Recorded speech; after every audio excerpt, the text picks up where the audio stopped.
We're going to do a little bit of notation now that's actually going to give us a great shortcut for thinking through what the geometry is going to look like in 3 dimensions. And I'm going to have us learn something that I'll call AXE notation.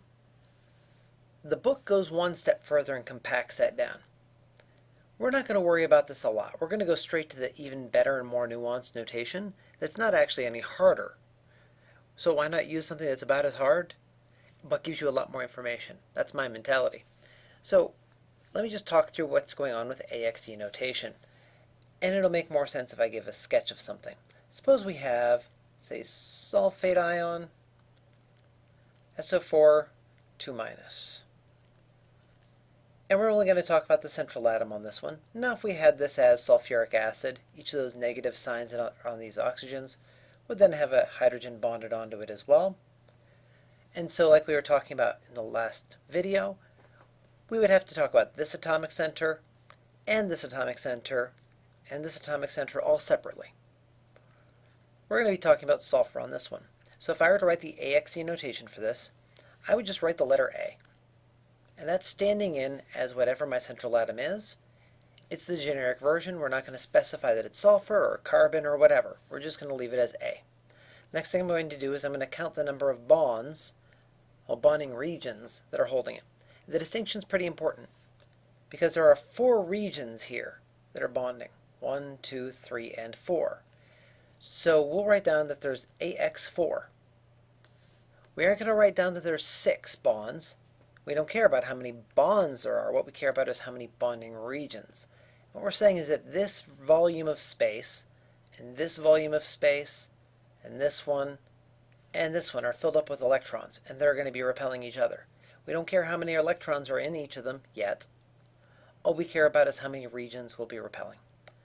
Now I don't have any electron pairs that aren't used for bonding on that one, so I could write AX4E0, or I could just stay even more terse with my notation and say AX4, which is the more proper way of writing it. Now you see we'd have the exact same information if we did ABN notation. It'd just be all of the different electron domains, whether they're bonding regions, like I've got here, or non-bonding pairs. They've just added them up. So if you want to convert it to AB notation, you just take this number and add them together, and bam, you've got AB4 for your notation. But this isn't bothering to tell you if any of them are bonding or if any of them are non-bonding. And that's going to be useful for us later. That's why we're going to skip that notation. Now let's look at some cases where we have different numbers of electron groups. So what I'm going to recommend you do is pause the video and grab a couple of objects that are about the same size. Maybe a bunch of pencils or pens. That's probably an easy thing to do. So go ahead and pause for a moment. Okay, hopefully you've got those pens and pencils that I asked for. What I'm going to ask you to do is one of those matchstick puzzles. You know, those ones where you're told, you have 7 matchsticks. Arrange them to give some sort of a shape. We're going to do a much simpler version of that. And I think it's going to really help drive home what we're talking about for the geometries. So let's start out with having 2 electron domains, so 2 electron groups. Take 2 of those pencils, lay them out on the table, and have those 2 pointing as far from each other as possible, with the 2 ends touching, as if there was a central atom in the middle, and these pencils are basically where the electron domain is. Go ahead and sketch that out. You don't even need to pause it. You should be able to lay that out pretty quickly. And you probably put them into a straight line, like this. You can see each of these balloons are going to be electron regions in this example. So what you've got is a central atom. You'll have 2 atoms bonded to it, and they're going to be at 180 degrees apart because that's as far apart as you can get them. And notice it doesn't matter what way we're looking at it. If we're rotating along this axis, they always stay 180 degrees apart. So central atoms that have AX2 geometry will always be linear. Now let's go ahead and think through the 3 electron group case. So grab 3 of those pencils and go ahead and space them out on the desk. Get them as far away from each other as you can. Now you've probably come up with something like this. You've probably got them set up to be a triangular shape laying in the plane of the table. You probably don't have any of the pencils sticking up from the table at all. They're just laying there flat. In other words, you have a triangle lying in a plane. So make sure that you're using these exact words, though, whenever you write the geometry. The name of this geometry is trigonal planar. Now, whenever you got the triangle and they're laying in a plane, every one of those bonds will be 120 degrees apart. That's a really key feature, so make sure that you memorize that one. So this time I will want you to pause when you try to do the 4 electron groups, because you'll probably have to play with things a little bit to actually get those 4 pencils spaced out as best as you can. So go ahead and pause now.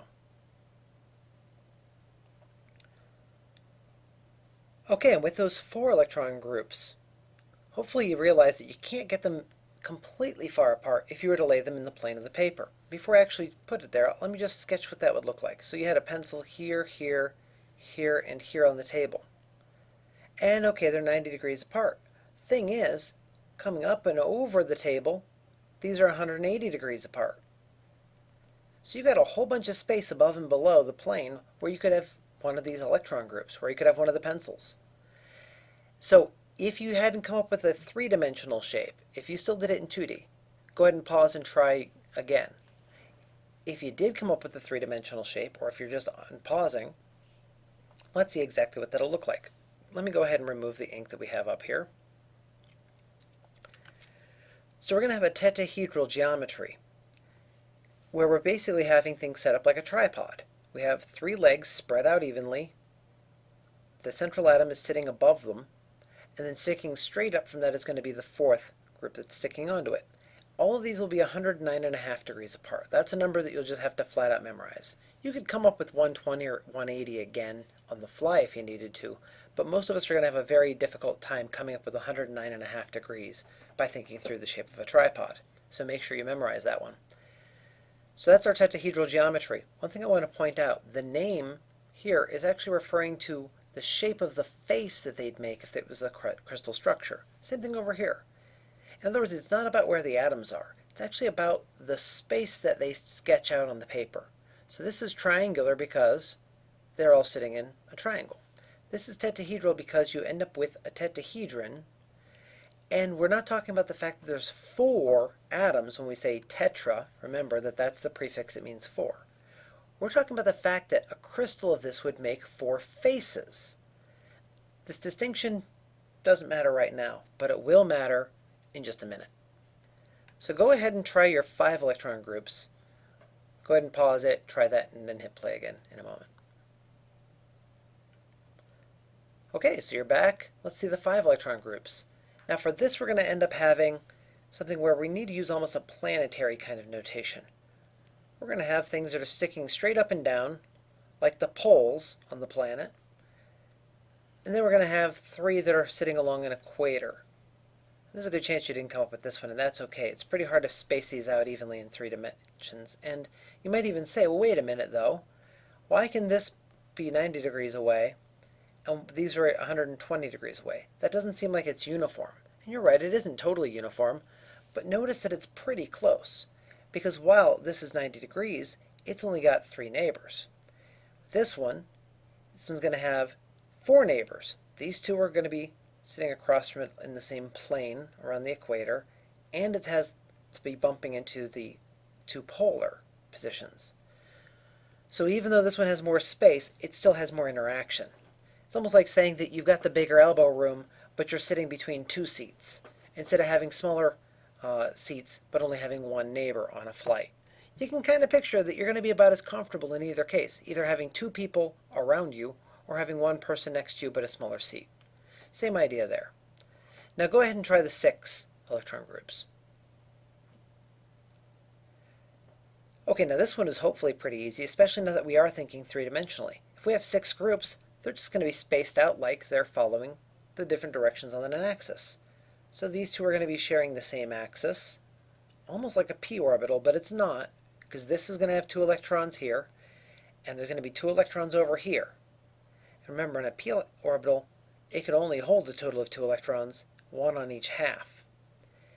So we're going to have a total of, 12 electrons involved in making all these bonds at a bare minimum. If any of these are double bonds or triple bonds, that gets even bigger. But you can see here they're going to be spaced out at 90 degrees apart for everything. And now you can kind of think about the fact that, well, maybe if we have a bigger atom, we're going to have it be a specific spot in some of these structures. That's going to be one of the things we talk about as we go into more detail for each of these 5 geometry families.